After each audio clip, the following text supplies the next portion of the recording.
మీరు శివాలయానికి వెడితే నందీశ్వరుడు ఉంటాడు. నందీశ్వరుడు యొక్క శృంగములలోంచి శివదర్శనం చెయ్యాలి.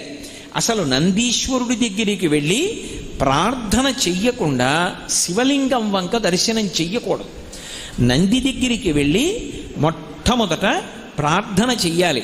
ఏమని అంటే, నందీశ్వర నమస్తుభ్యం సాంబానంద ప్రదాయక మహాదేవస్య సేవార్థం ఆజ్ఞాం దాతుమర్హసి అని అడగాలి. అనుజ్ఞాం దాతుమర్హసి.